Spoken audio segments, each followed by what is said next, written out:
وما تملكه كتائب القسام।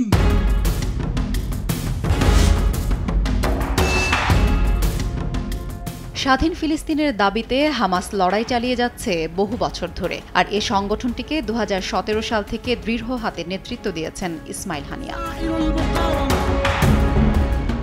এই নেতৃত্ব দিতে গিয়ে গাজায় ইসরায়েলের হামলায় হারিয়েছেন 3 ছেলে, নাতি-নাতনি সহ পরিবারের আরও অনেক সদস্যকে। তারপরও গত 10 মাস ধরে চলা হামাস ইসরায়েল যুদ্ধে শক্ত হাতে নেতৃত্ব দিয়েছেন তিনি।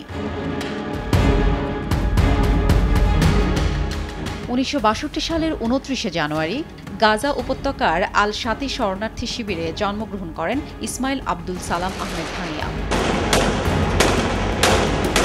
1948 সালে আরব ইসরায়েল যুদ্ধের সময় তার বাবা মা বর্তমান ইসরায়েলের অন্তর্গত আসকালানের বাড়ি থেকে উদ্বাস্তু হন। গাজার আল আজহার ইনস্টিটিউট এবং ইসলামিক বিশ্ববিদ্যালয় থেকে লেখাপড়া শেষ করেন তিনি।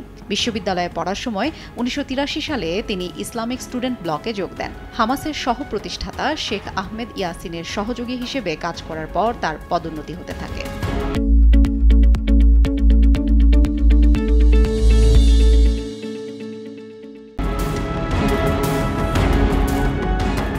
ইসমাইল হানিয়া হামাসের রাজনৈতিক শাখার প্রধানের পদে থাকলেও তাকেই এই গোষ্ঠীর শীর্ষ নেতা মনে করা হয়। গত শতকের 80-র দশকে হামাসের উত্থানকালে রাজনৈতিক ও সামরিক আন্দোলনের সামনের কাতারে ছিলেন ইসমাইল হানিয়া।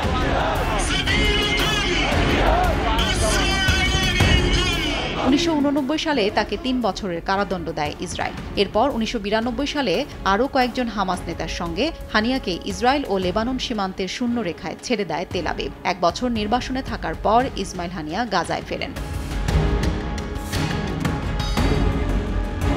ফিলিস্তিনের জাতীয় নির্বাচনে হামাস বেশিরভাগ আসনে জয় পাওয়ার পর 2006 সালে ইসমাইল হানিয়াকে প্রধানমন্ত্রী পদে নিয়োগ দেন প্রেসিডেন্ট মাহমুদ আব্বাস। তবে সপ্তাহব্যাপী রক্তক্ষয়ী সংঘাতের পর গাজায় মাহমুদ আব্বাসের দল ফাতার কার্যক্রম বন্ধ করে দেওয়া হলে প্রধানমন্ত্রীর পদ থেকে হানিয়াকে সরিয়ে দেওয়া হয়। তবে তিনি গাজা শাসন করতে থাকেন।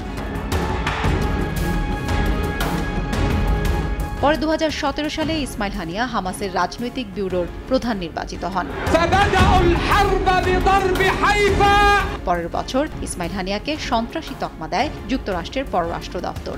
ইসমাইল হানিয়া ইসরায়েলের টার্গেট ছিলেন। গত কয়েক বছর ধরে ইসমাইল হানিয়া কাতারে বসবাস করে আসছিলেন। হাফসাতুন নেসা, সময় সংবাদ।